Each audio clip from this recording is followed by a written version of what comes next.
এই মুহূর্তে নজর রাখবো বাংলার খবরে। এক ইমামকে গ্রেপ্তার করা হয়েছে এবং সেই গ্রেপ্তারের পরেই জানা গেছে যে সে বাংলাদেশী নাগরিক। দীর্ঘদিন ধরে ভারতের মধ্যে সে ভুয়ো আধার কার্ড সহ সমস্ত রকমের সে তথ্য সে বানিয়েছে এবং তারপরেই এই ভুয়ো কাগজপত্রগুলি নিয়ে দীর্ঘ বছর ধরে ভারতে সে থাকতো, এমনটাই কিন্তু অভিযোগ তার বিরুদ্ধে উঠে আসছে। বেলডাঙ্গার এই ঘটনা, বেলডাঙ্গার এক ইমামকে এবার গ্রেপ্তার করেছে কোচবিহার জেলার মেখলিগঞ্জের বিএসএফ।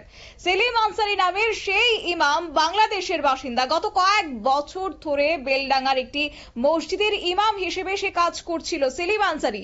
পাশাপাশি স্থানীয় একটি বেসরকারি শিশু মাদ্রাসাতেও নাকি ধর্মীয় শিক্ষা দিতেন তিনি।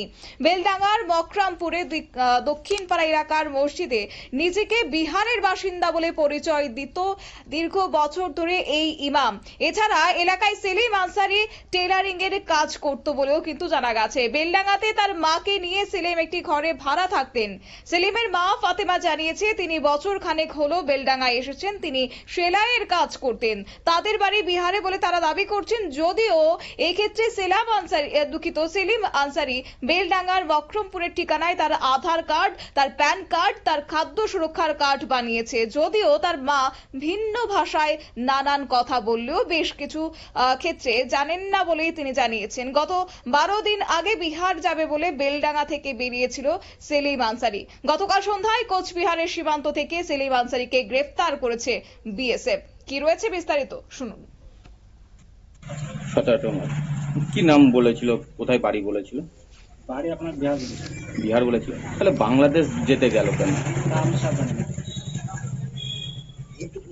আমরা জানি না, উনি বলেছিল যে আমি বাড়ি যাচ্ছি, হ্যাঁ 10-12 দিন মতন আমি আসবো। কবে বলেছিল এই কথা? এটা আপনার বলেছিল গত সোমবার কিংবা মঙ্গলবার, আমার যাচ্ছি না এরকম। তো বাড়ি যাচ্ছি বলে গেছিল, সে তো বাংলাদেশ যেতে গিয়ে ধরা পড়েছে, তার অ্যাড্রেস পাওয়া গেছে কক্সবাজারে, বাংলাদেশ। সেটা আমরা সব কিছু জানি না। কোনোদিন কি কথা হতো সেরকম ভাবে? আমরা সব কিছু অসম্বন্ধে আমরা জানি না। আমরা পার্শ্ববর্তী আমার পাশের আমাদের যে মসজিদ আছে ওই মসজিদে উনি থাকতো।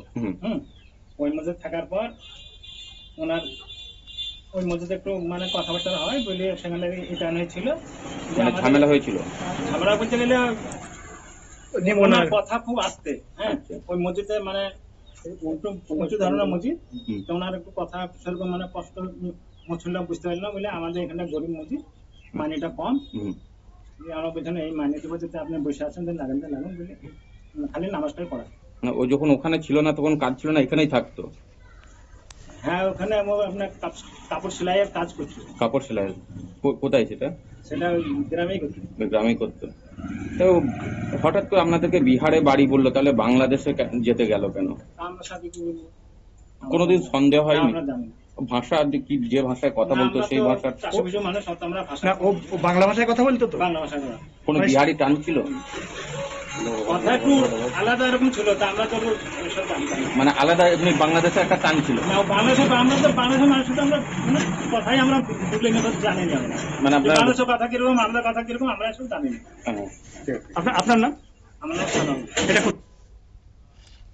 আপনারা শুনলেন সেই ব্যক্তির বক্তব্য এবং তিনি জানিয়েছেন যে সে বিহারের বাসিন্দা, দীর্ঘ বছর ধরে সে ভারতে বসবাস করছে এবং এছাড়াও সে পরিচয় দিয়েছে সে বিহারের বাসিন্দা বলে। যদিও এই বিষয়কে নিয়ে বিস্তারিত যাব, আমাদের সঙ্গে যুক্ত হয়ে গেছে পশ্চিমবঙ্গ থেকে আমাদের প্রতিনিধি শান্তনু পান। শান্তনু, এই দীর্ঘ বছর ধরে তার বসবাস এবং গত 12 দিন আগে সে বিহার যাবার উদ্দেশ্যে সে রওনা হয়েছে এবং গতকাল তাকে গ্রেপ্তার করা হয়েছে। এই যে মাঝের সময়টা সে কোথায় ছিল এবং কিভাবে বিএসএফ তাকে সন্দেহ করতে পেরেছে কিংবা আটক করেছে, কি জানতে পারছো?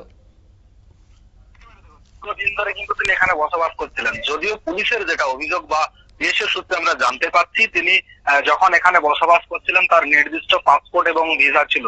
পরবর্তীকালে সেই পাসপোর্ট এবং ভিসার যে মেয়াদ, সেই মেয়াদ উত্তীর্ণ হয়ে পড়াও কিন্তু তিনি এই দেশ ছেড়ে যাননি। কারণ যেটা জানা গিয়েছে যে তখন এখানে তিনি কাজ করছিলেন, সেই কাজে মগ্ন হয়ে গিয়েছিলেন এবং পাশাপাশি আমরা জানি শুধুমাত্র তিনি নয়, পশ্চিমবঙ্গে এই ধরনের ঘটনা বিরল নয়, অনেক ঘটছে। যারা এসে এখানে কাজ কর্মসূত্রে আসছে এবং পাসপোর্ট ভিসা নিয়ে আসছে, কিন্তু পাসপোর্ট ভিসার যখন বৈধতা ফেল হয়ে যাচ্ছে, সেই ফেল হয়ে যাওয়ার পরেও কিন্তু রিনিউয়াল করছে না, অন্যদিকে এখন অবৈধভাবে বসবাস করছে। যার ফলে কিন্তু পশ্চিমবঙ্গ সরকারের যে উদাসীনতা সেটা যেমন একদিকে প্রমাণ পাচ্ছে, পাশাপাশি যে বিএসএফ এর যে তৎপরতা, সেই তৎপরতা কিন্তু আমরা দেখতে পেলাম। শতাব্দী।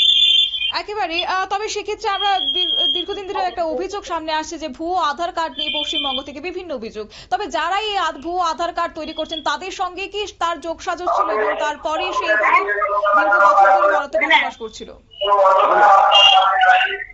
একদমই, আমরা আজকে দেখলাম যে মুর্শিদাবাদে কিন্তু ভুয়ো আধার কার্ড যে তৈরি কেন্দ্র, সেই কেন্দ্র ধরা পড়েছে। শুধু মুর্শিদাবাদ নয়, মুর্শিদাবাদ সহ মালদা এবং নদিয়া জেলা, এই যে বর্ডার সংলগ্ন বলে এলাকা রয়েছে, সেই এলাকায় কিন্তু দীর্ঘদিন ধরে সাধারণ মানুষের একটা অভিযোগ ছিল যে সেখানে তথ্যমিত্র যে কেন্দ্র, সেই তথ্যমিত্র কেন্দ্রের আড়ালে একেবারে কুচক্র চলছে, যেখান থেকে আধার কার্ড তৈরি, জাল ডকুমেন্ট তৈরি করে সিম তোলা হচ্ছে এবং সেই সিম চলে যাচ্ছে কাদের হাতে? যারা জঙ্গি কার্যকলাপে ব্যস্ত, সেই সমস্ত মানুষদের হাতে চলে যাচ্ছে, যার ফলে তারা সেইখান থেকে যে কাজকর্মগুলো মোবাইলের থ্রু করছে তাদের কোনো ডকুমেন্টস পাচ্ছেন না পশ্চিমবঙ্গ সরকার তথা ভারত সরকারের যারা ইন্টেলিজেন্স বিভাগ রয়েছে। তো সে জায়গায় দাঁড়িয়ে মুর্শিদাবাদ কিন্তু কার্যত একেবারে ভয়ঙ্কর পরিস্থিতি তৈরি হয়ে উঠেছে। আমরা দেখেছি যে যখন ওয়াকাফ বিল যখন কেন্দ্র সরকারের পক্ষ থেকে পাশ করা হয়, তখন কিন্তু একটি নির্দিষ্ট সম্প্রদায়ের মানুষজন রাস্তায় নেমে প্রতিবাদ করে, আর প্রতিবাদের নামে অন্য একটি সম্প্রদায় অর্থাৎ হিন্দুদের উপর কোট আনকোট আমরা বলতে পারি একটা আক্রমণ নেমে এসেছিল এবং 500 থেকে 600 পরিবার বাড়ি ছাড়া ছিল। এবং সেই জায়গায় দাঁড়িয়ে সেইখান থেকে দীর্ঘদিন ধরে বোমা উদ্ধার হচ্ছে। এমন কোনো দিন নেই যেদিন মুর্শিদাবাদ থেকে বোমা উদ্ধার হচ্ছে না, বোমা, গুলি, বন্দুক। আবার সেই জায়গায় দাঁড়িয়ে নকল আধার কার্ড তৈরির কেন্দ্র, অর্থাৎ জঙ্গিদের যে কার্যত ডেরা হয়ে উঠেছে এই পশ্চিমবঙ্গের মুর্শিদাবাদ জেলা, তার কথা বলাই যায়। কারণ সুকান্ত মজুমদার ইতিমধ্যেই বলেছিলেন যে মুর্শিদাবাদ তৎসহ মালদা, নদিয়ার বেশ কিছু অংশ জুড়ে কেন্দ্রীয় শাসিত অঞ্চল করা হোক, যেখানে পশ্চিমবঙ্গের যে শাসন ব্যবস্থা, সেই শাসন ব্যবস্থায় কিন্তু একেবারে তলানিতে গিয়ে পৌঁছচ্ছে এই যে এলাকার পরিস্থিতি। তো সেই জায়গায় দাঁড়িয়ে কেন্দ্রীয় সরকার সরাসরি সে জায়গায় হস্তক্ষেপ করুক এবং সেই বিষয়টি সম্পূর্ণ নজরদারি করুক, কারণ এই বিষয়টি একেবারে দেশের যে সার্বভৌমত্ব রক্ষা এবং দেশের যে সুরক্ষা সেইটির উপর বর্তায়। তো সেই জায়গায় দাঁড়িয়ে মুর্শিদাবাদে কিন্তু বারবার আমরা দেখেছি এই ধরনের কার্যকলাপ চলছে। পাশাপাশি বেশ কিছু জেলাও এর যে রেস, সেই রেসটা গিয়ে পৌঁছচ্ছে, যার ফলে পশ্চিমবঙ্গের যে পুলিশ প্রশাসন, তাদের যে ইন্টেলিজেন্স, সেটা কার্যত ব্যর্থতায় গিয়ে পৌঁছেছে এবং বিএসএফ রয়েছে এবং বিএসএফ এর পক্ষ থেকেও চেষ্টা করা হচ্ছে। কিন্তু কিছু জায়গায় যেটা থাকে যে যৌথ উদ্যোগে, অর্থাৎ কেন্দ্রের যে ফোর্স এবং প্রশাসন রাজ্যের যারা রয়েছেন তাদেরকে কিন্তু যৌথ উদ্যোগ নিয়ে এই কাজটি মোকাবিলা করতে হয়। কিন্তু এক্ষেত্রে দেখা যাচ্ছে যে বিএসএফ যে অভিযোগ করেছে বারবার, পশ্চিমবঙ্গের পুলিশ প্রশাসন তাদেরকে কোট আনকোট হেল্প করছে না, অর্থাৎ পশ্চিমবঙ্গ সরকারের কোথাও একটা মদত রয়েছে এই ধরনের কাজে, এমনটাই কিন্তু বিএসএফ এর যে অভিযোগ, সেই অভিযোগের ভিত্তিতে আমরা বলতে পারি।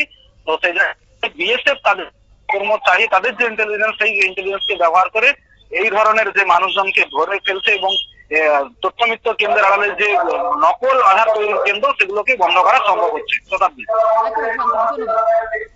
অর্থাৎ প্রশাসনের চোখে ধুলো দিয়ে নয়, বরং প্রশাসনেরই কোথাও গিয়ে যোগসাজশ রয়েছে, হাত রয়েছে, এমনটাই কিন্তু মনে করছে বিশেষজ্ঞরা। এবং তারই মধ্যে যে অভিযোগ উঠে আসছে, বিহারে সে যাওয়ার জন্য রওনা হয়েছে, কিন্তু আদতে সূত্রের যে খবর এবং এছাড়াও বিএসএফ যে বিষয়টি জানতে পেরেছে, সে বাংলাদেশে টপকানোর উদ্দেশ্যেই রওনা হয়েছে, যা কিনা দীর্ঘ বছর ধরে সে সেখানে বসবাস করত।